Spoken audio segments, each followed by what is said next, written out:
Assalamualaikum warahmatullahi wabarakatuh.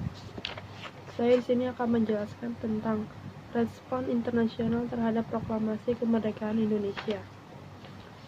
Yang pertama ada upaya memperoleh pengakuan kemerdekaan Indonesia. Pasca proklamasi kemerdekaan, negara Indonesia mulai diakui sebagai de facto.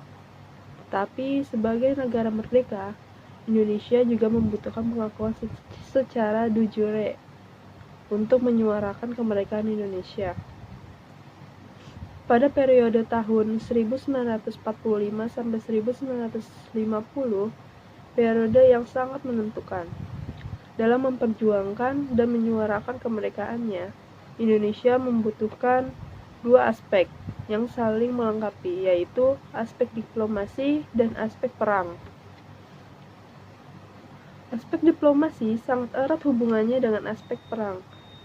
Apabila diplomasi mencapai jalan buntu, maka perjuangan senjata dapat menjadi alternatif terakhir. Awal kemerdekaan Indonesia, beberapa kelompok menentang upaya diplomasi yang dilakukan dengan Belanda. Dianggap merugikan pihak Indonesia setiap berhadapan dengan Belanda. Yang kedua ada sejarah kelahiran Departemen Luar Negeri.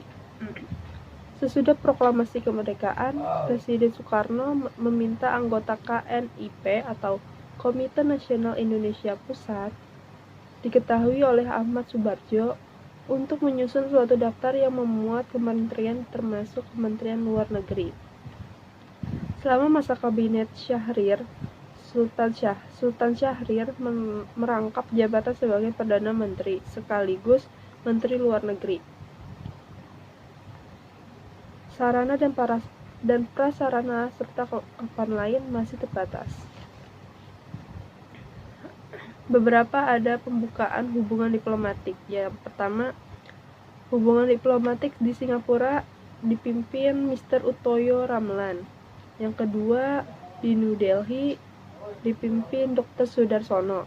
Yang ketiga, di Karachi dipimpin Idam. Yang keempat, di Rangon dipimpin Maryunani.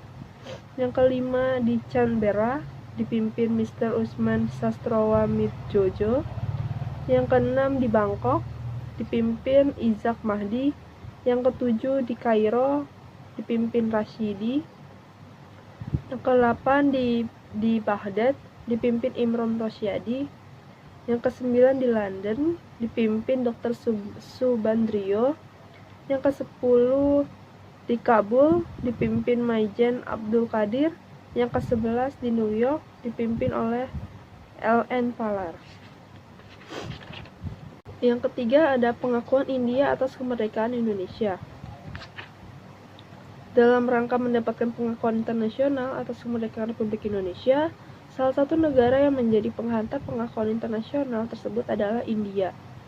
India merupakan negara kedua setelah negara sekutu dan Singapura yang berkontak langsung dengan Indonesia. Keberhasilan yang diplomasi Republik Indonesia terhadap India tidak lepas dari 3 faktor. Yang pertama ada Indonesia dan India sudah menjalin hubungan yang cukup erat sejak lama, terutama ketika agama Buddha dan Hindu memengaruhi kehidupan kebudayaan Indonesia. Yang kedua adanya kesamaan identitas dalam memperjuangkan kemerdekaan kedua bangsa, yaitu India atas Inggris dan Indonesia atas Belanda. Yang ketiga, adanya hubungan dekat antar dua pemimpinan negara, yaitu Nehru dengan Muhammad Hatta, yang terjalin sejak Februari tahun 1927. Keduanya diketahui sama-sama menghadiri salah satu konferensi League of Oppressed Nationalities di Brussels atau Belgia.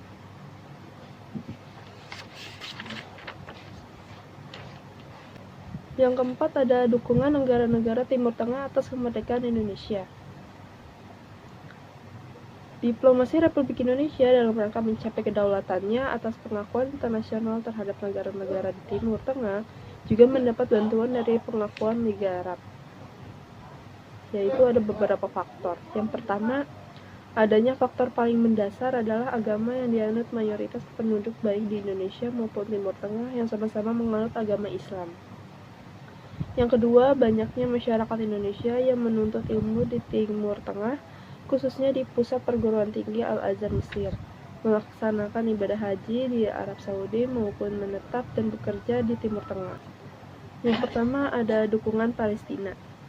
Palestina dan Mesir merupakan dua bangsa yang paling awal memberikan pengakuan terhadap negara Indonesia. Hal itu seperti tertuang dalam buku Diplomasi Revolusi Indonesia di Luar Negeri yang ditulis oleh Muhammad Zain Hasan LC, Ketua Panitia Pusat Perkumpulan Kemerdekaan Indonesia. Muhammad Zain Hasan LT sebagai pelaku sejarah menyatakan dalam bukunya pada halaman 40 menjelaskan tentang peran serta opini dan dukungan nyata Palestina terhadap kemerdekaan Indonesia. Pada saat negara-negara lain belum berani untuk memutuskan sikap, dukungan Palestina diwakili oleh Mufti Besar Palestina Syekh Muhammad Amin Al-Husaini secara terbuka mengenai kemerdekaan Indonesia. Yang kedua ada dukungan dari Mesir. Setelah seruan dari Mufti Palestina untuk mendukung kemerdekaan Indonesia, maka negara berdaulat yang berani mengakui kedaulatan RI atau Republik Indonesia pertama kali adalah negara Mesir pada tahun 1946.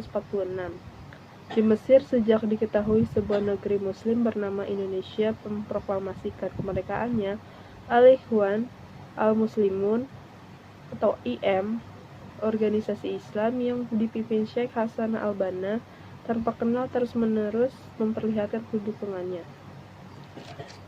Yang kelima ada dukungan Australia atas kemerdekaan Indonesia.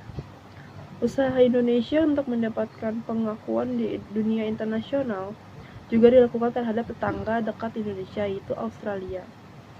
Walaupun Australia bukan negara Asia, namun lokasi geografisnya yang dekat dengan Indonesia, yaitu hanya dipisahkan oleh Laut Timur, membuat Australia tidak dapat menutup mata terhadap perkembangan politik di Indonesia. Setidaknya terdapat dua peristiwa penting yang menunjukkan intervensi dari pihak pemerintah Australia untuk mendukung pemerintah Indonesia dan mencegah kembalinya penjajahan Belanda. Yang pertama adanya pemboikatan terhadap kapal-kapal Belanda yang membuat senjata untuk dibawa ke Indonesia. Pemboikatan ini diprakarsai oleh cabang Brisbane dari Waterside Workers Federation atau WWF. Yang kedua ada partisipasi aktif Australia untuk menyelesaikan sengketa Indonesia Belanda dan bersungguh-sungguh mendukung Indonesia menentang Belanda. Hal ini dapat dilihat dari sikap anggota Australia dalam Komisi Jasa-Jasa Baik Perserikatan Bangsa-Bangsa untuk Indonesia. Yang keenam ada dukungan Amerika Serikat atas kemerdekaan Indonesia. Awal mula keterlibatan Amerika Serikat dalam perselisihan antara Indonesia dan Belanda adalah ketika pemerintah Belanda melancarkan aksi militer pertamanya terhadap Indonesia yang juga melanggar perjanjian Linggarjati. Masalah ini diletakkan di bawah jurisdiksi Dekad PBB, dan Amerika Serikat mulai memainkan perannya sebagai anggota Komisi Jasa-Jasa Baik PBB. Pendirian pemerintah Amerika Serikat dalam sengketa Indonesia-Belanda pada mulanya tidak menentu dan mengambang. Yang ketujuh ada dukungan Uni Soviet atas kemerdekaan Indonesia. Hubungan Indonesia dengan Uni Soviet pada mulanya cukup baik. Pemerintah Uni Soviet senantiasa mendukung posisi Indonesia sebagai pernyataan solidaritas terhadap perjuangan kemerdekaan negara terjajah dalam menentang penjajahan.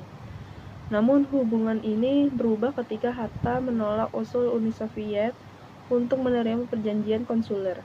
Dengan persetujuan PM Amir Syarifuddin yang beraliran kiri, perubahan itu makin bertambah setelah kabinet Hatta menumpas pemberontakan PKI di Madiun yang dinilai Uni Soviet sebagai kaki tangan kekuatan imperialis Amerika Serikat. Akibatnya, Uni Soviet memveto resolusi DKPBB untuk memberikan selamat atas berakhirnya konferensi meja bundar, dan mencapai perjanjian menyeluruh mengenai penyerahan kedaulatan. Yang kedelapan, ada dukungan PBB atas kemerdekaan Indonesia.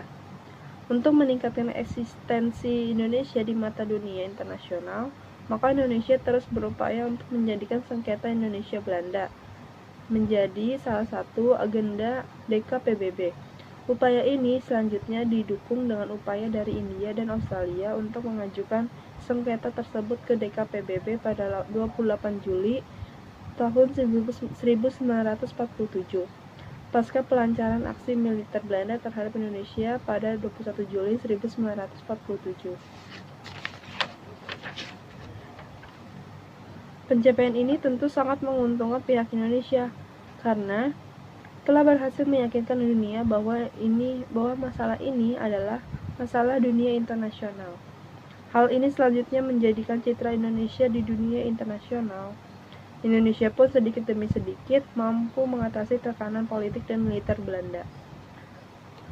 Belanda pun semakin tersudut karena pendapat dunia yang mulai mencela tindakan Belanda. Terima kasih.